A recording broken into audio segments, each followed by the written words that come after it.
اللہ کے رسول محمد صلی اللہ علیہ وسلم نے فرمایا کہ عورتوں کے لیے سب سے بہترین جگہ نماز کی اس کا گھر ہے. ایک اور روایت میں آتا ہے کہ گھر میں بھی گھر کا کونا ہے. تو اگر کوئی مسلمان عورت گھر میں نماز پڑھتی ہے، وہ مسلمان مرد جو مسجد جا کر نماز پڑھتا ہے اتنا ہی اس کو اجر ملے گا مسلمان عورت کو جو وہ اپنے گھر میں نماز پڑھتی ہے. تو یہ ایک چیز ہم کو واضح ہونی ضروری تھی. اس کے علاوہ مسلمان عورت کے تعلق سے اللہ کے رسول محمد صلی اللہ علیہ وسلم کی پیاری بیوی، ہم سب کی پیاری ماں ام المومنین عائشہ رضی اللہ تعالیٰ عنہا نے فرمایا، جس کا ذکر ترمذی شریف حدیث نمبر 787 ہے. اللہ کے رسول محمد صلی اللہ علیہ وسلم کی پیاری بیوی عائشہ رضی اللہ تعالیٰ عنہا نے فرمایا کہ ہم کو اللہ کے رسول محمد صلی اللہ علیہ وسلم نے حیض کی حالت میں روزے چھوٹتے ہیں تو روزے رکھنے کا حکم دیا، یعنی قضا روزے رہنا ہے، لیکن جو حیض کی حالت میں نمازیں چھوٹتی ہیں ان کو رہنے کا حکم نہیں دیا. تو یہ بھی ہم کو جاننا ضروری ہے. اس اعتبار سے ایک دو اور باتیں واضح طور پر عورتوں کی جماعت سے پڑھنے کے تعلق سے بتا دوں. وہ یہ ہے کہ اگر مسلمان عورت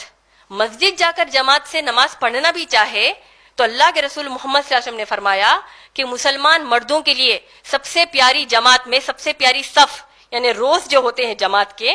سب سے سامنے والی جو صف ہے وہ بہترین ہے مرد کے لیے. عورت کے لیے سب سے پیچھے والی جو رو ہوتی ہے، سب سے پیچھے والی جو صف ہوتی ہے وہ سب سے بہتر ہے. اسی اعتبار سے اگر کوئی مسلمان عورت مسجد میں نماز پڑھنے جائے یا کہیں اور اس کا شوہر اس کو نماز پڑھائے یا بڑا بھائی یا کوئی اور نماز پڑھائے گھر میں یا کہیں اور جماعت سے نماز پڑھائے، اور اگر امام سے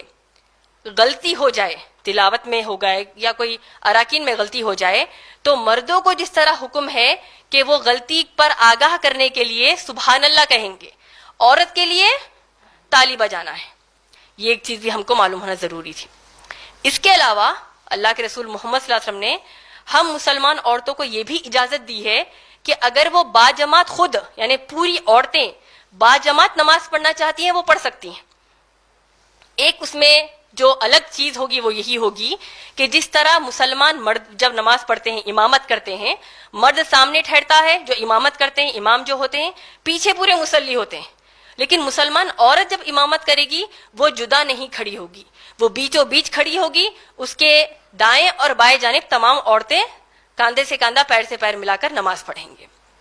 تو یہ نماز کے تعلق سے بنیادی باتیں ہم کو معلوم ہونی ضروری تھی.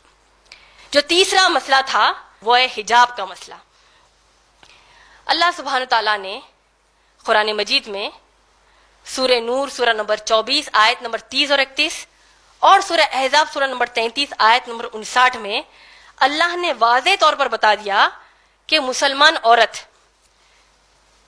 ان مردوں کے سامنے، ان غیر محرم مردوں کے سامنے آنگ پر پہنے ہوئے کپڑوں کے ساتھ ان کے سامنے نہیں آ سکتی